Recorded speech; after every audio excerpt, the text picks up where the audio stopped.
وما تقدموا لأنفسكم من خير تجدوه عند الله هو خيرا وأعظم أجرا. الحمدللہ والصلاة والسلام علی رسول اللہ اما بعد. کل کیونکہ جمعہ ہے، فرائیڈے ہے، اور میں نے سوچا کہ اسی کی مناسبت سے ہم بات کریں آج کے عمل کے اوپر. اور آپ لوگ کو معلوم ہوگا کہ سورہ کہف اور جمعے کے بیچ میں کتنا گہرا تعلق اور ایک ریلیشن شپ ہے. اکثر لوگ سے مجھے امید ہے سب کو ہی معلوم ہوگا، لیکن جیسے کہ قرآن کہتا ہے فذکر فإن الذکر تنفع المؤمنین، یاد دہانی کرایا کرو کیونکہ یاد دہانی جو ہے وہ فائدہ دیتی ہے مومنوں کو. مومنوں کو جب کوئی چیز یاد آ جاتی ہے تو اس میں سے کوئی چیز ہو سکتا ہے کوئی بھولا ہو اس کو یاد آ جائے، کسی کو حوصلہ افزائی انکریجمنٹ چاہیے ہو اس کو انکریجمنٹ مل جائے گی انشاءاللہ. تو اس نیت سے ہم سنتے ہیں. اور کسی کو ہو سکتا ہے علم نہ ہو اس کو علم مل جائے گا. ایک حدیث میں آتا ہے، صحیح الجامع میں صحیح حدیث ہے کہ من قرأ سورۃ الکہف لیلۃ الجمعہ اضاء له من النور فیما بینہ وبین البیت العتیق. اس میں آیا ہے ذکر رات کا. جو قرات کرے سورۃ الکہف کی جمعے کی رات کو تو اس کے لیے نور دے دیا جاتا ہے، اس کو نور دے دیا جاتا ہے اس کے اور بیت العتیق کے درمیان جو سپیس ہے، یعنی اس سے اور خانہ کعبہ کے درمیان جتنی سپیس ہے اس میں اس کے لیے نور پیدا کر دیا جاتا ہے. دوسری حدیث جو ہے وہ ہے من قرأ سورۃ الکہف فی یوم الجمعۃ.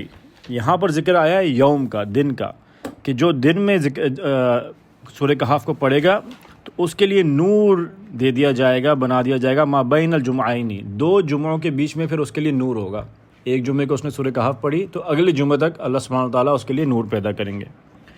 تو امام شافعی اور دوسرے علماء کا اس میں قول یہ ہے کہ آپ اس کو جب ساری احادیث کو دیکھتے ہیں تو یہ سمجھ آتی ہے کہ جمعے کی رات یا جمعے کے دن دونوں میں یہ پڑھنا جائز ہے. اور اس کی بڑی عظمت اور بڑا اجر یا بڑا ریوارڈ کیا ملے گا کہ نور انسان کے لیے نور پیدا کر دیں گے اللہ سبحانہ وتعالیٰ، اس کے لیے گائیڈنس پیدا کر دیں گے، اس کے لیے برکت پیدا کر دیں گے. یہ سارے معنی نور میں آ سکتے ہیں. تو فرائیڈے کی نائٹ یعنی جمعہ کی رات کا کیا مطلب ہے؟ اسلام میں کب شروع ہوتی ہے؟ یعنی جمعرات کی مغرب، تھرسڈے کی مغرب پہ فرائیڈے کی نائٹ شروع ہو جاتی ہے. تو آپ سورہ کہف کب سے پڑھ سکتے ہیں؟ جب تھرسڈے کی مغرب ہو جائے، ادھر سے لے کے فرائیڈے کی مغرب تک انشاءاللہ ہم سورہ کہف پڑھ سکتے ہیں اس فائدے کو حاصل کرنے کے لیے. اس کا ایک اور بڑا فائدہ، چھوٹا عمل بڑا فائدہ، وہ کیا ہے کہ دجال سے بچت. دجال کا فتنہ بہت بڑا فتنہ ہے. صحیح مسلم کی حدیث ہے، ہمارے پیارے نبی صلی اللہ علیہ وسلم نے فرمایا کہ آدم علیہ السلام سے لے کر اس کریشن کی آخر تک یعنی دنیا ختم ہونے تک کوئی اور اتنا بڑا فتنہ نہیں ہے جتنا دجال کا فتنہ ہے. اللہ اکبر.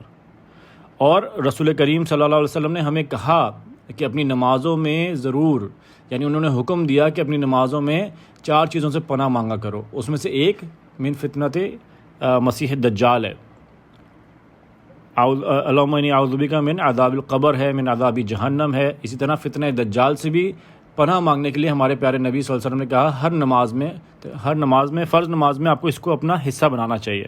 کیوں؟ کیونکہ یہ بہت بڑا فتنہ ہے، ہماری سمجھ سے بھی باہر ہے.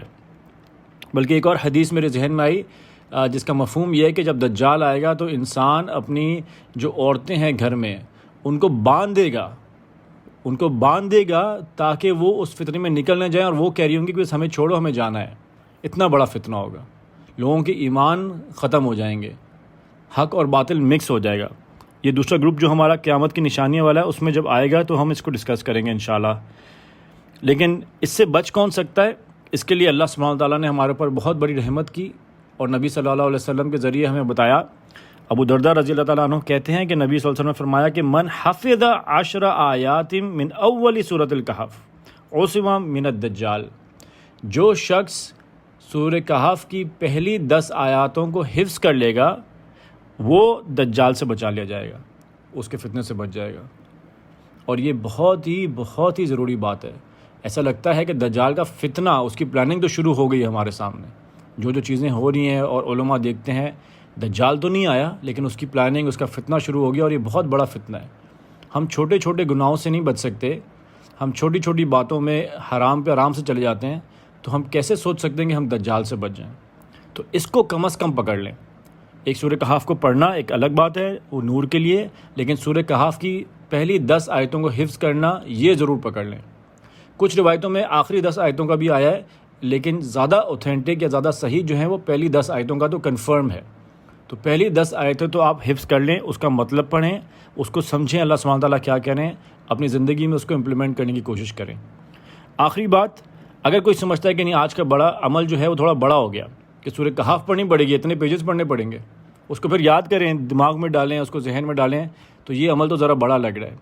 لیکن یاد رکھیں، ایک ایڈوائز ہے میری، بلکہ ایک ٹپ ہے کہ جب بھی آپ عمل کو دیکھیں نا اللہ کے لیے کرنے کے لیے، جب آپ اللہ کے لیے کسی عمل کو کریں تو اس عمل کو نہ دیکھیں، اس عمل کے بدلے جو ریوارڈ مل رہا ہے نا، جو اجر مل رہا ہے، اس کو دیکھیں اور یقین مانیں۔ اگر بندے کو پتہ چل جائے کہ اللہ سبحانہ تعالیٰ نے اس کے لیے جنت میں کیا رکھا ہے، اور جنت میں اللہ سبحانہ تعالیٰ نے اپنے پیارے بندوں کے لیے کیا رکھا ہے، تو اگر وہ پوری زندگی بھی قیام کر لے اور وہ پوری زندگی بھی قرآن پڑھ لے، پوری زندگی سجدے میں رہے اور پوری زندگی میں سارا مال صدقہ بھی کر دے، تو بھی یہ جنت کے سامنے ایک چھوٹا سا عمل ہے، کیونکہ اس کی اجر بہت بڑا ہے۔ اور اگر اس کو پتہ چل جائے کہ جہنم کتنی ہولناک ہے اور دردناک ہے، اور اللہ کا غضب اور اللہ ناراض ہے اس میں، اور اس میں کیا کیا آفتیں ہیں، تو پھر اگر وہ پوری زندگی بھی سجدہ کر لے، اگر وہ پوری زندگی بھی قیام میں لگ جائے، پوری زندگی اپنا سارا کچھ صدقہ کر دے، تو بھی یہ چھوٹا عمل ہے اس جہنم سے بچنے کے لیے، اس کی ہلکی سی تھوڑے وقت کے لیے بھی اس میں جانے سے بچنے کے لیے اگر یہ پوری زندگی لگا دے تو یہ چھوٹا عمل ہے اس کے سامنے۔ اور دجال کا جو فتنہ ہے یہ سیدھا بندے کو جہنم میں لے کے جانے والا ہے، اور اللہ پاک نے اس کے لیے ہم سے نہ صدقے مانگے ہیں، نہ زکوٰۃ، نہ لمبے قیام، بس یہ 10 آیتیں حفظ کر لیں، ان کو سمجھ لیں، اپنی زندگی کا حصہ بنا لیں اس کو، اور دعا کریں اللہ تعالیٰ سے کہ ہمیں فتنوں سے محفوظ رکھیں۔ تو اس کو چھوڑیے گا نہیں، اس پہ سستی نہیں کیجیے گا۔ میرے لیے بھی دعا کریں، اپنے لیے بھی، اپنے بھائی بہن سب کے لیے دعا کریں کہ اللہ سبحانہ تعالیٰ ہم کو سارے عمل کرنے کے لیے توفیق دے دیں جو جنت کا ذریعہ بنتے ہیں، اور ان ساری عملوں سے بچا لیں جو جہنم کا ذریعہ بنتے ہیں۔ سبحانک اللہم و بحمدک، اشہد ان لا الہ الا انت، استغفرک و اتوب الیک۔